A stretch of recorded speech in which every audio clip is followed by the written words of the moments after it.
खुलासा हुआ है। फिर सामने आया है एक ऑडियो जो गवाही दे रहा है पत्थर दिल सोनम की। मैंगो जूस जो होता है ना, मैंगो वाला, हाँ, वो भी पी रही थी।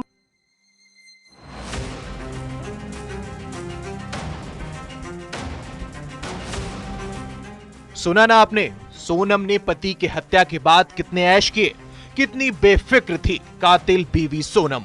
सोनम कितनी शातिर है, राजा की हत्या के बाद कितनी बेखौफ घूम रही थी, कैसे यूपी के गाजीपुर तक पहुंची, इसका खुलासा हुआ इस बातचीत से। उस लड़की ने राजा के भाई को कॉल करके बताया जिसने सोनम को बस स्टैंड पर वाराणसी में देखा था। नमस्ते। हाँ जी, नमस्ते नमस्ते। तो ये कहाँ देखा था आपने इनको? मैंने बनारस देखा, वो बस से आई हुई है। अच्छा, बस से ट्रेवल कर रही है? हाँ, वो बस से आई थी, वो बस में बैठी हुई थी। हाँ।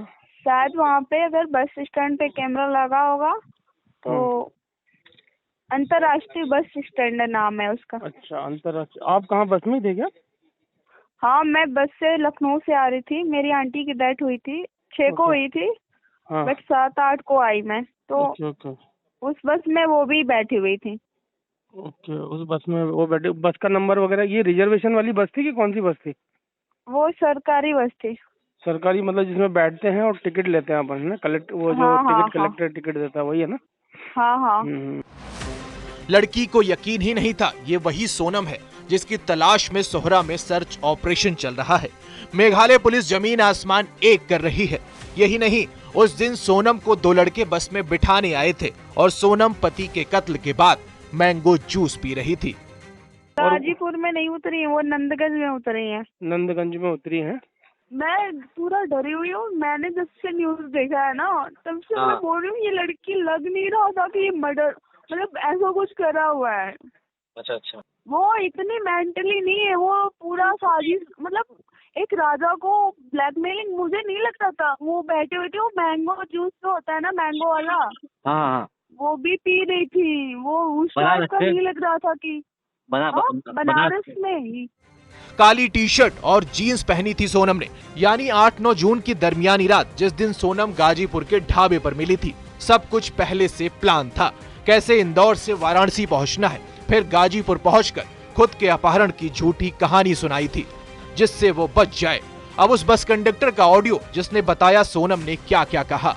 को ध्यान है लड़की के साथ कोई था क्या? नहीं सर जी, लड़की के साथ कोई नहीं था, लड़की अकेली थी। हमने बोला कहाँ पे उतरना है।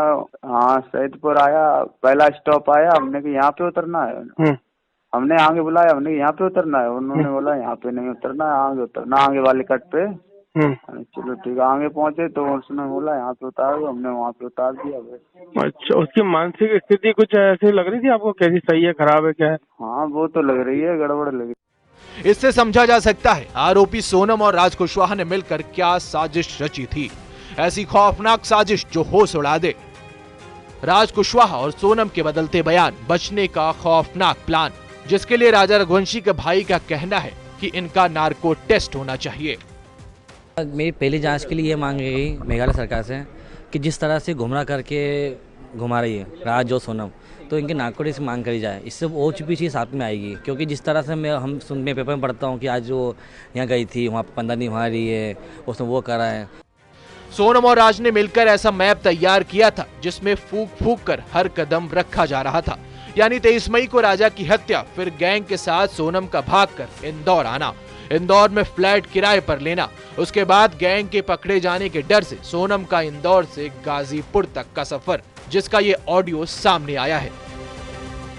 इंदौर में मिथिलेश गुप्ता के साथ bureau report, news 18 Madhya Pradesh Chhattisgarh.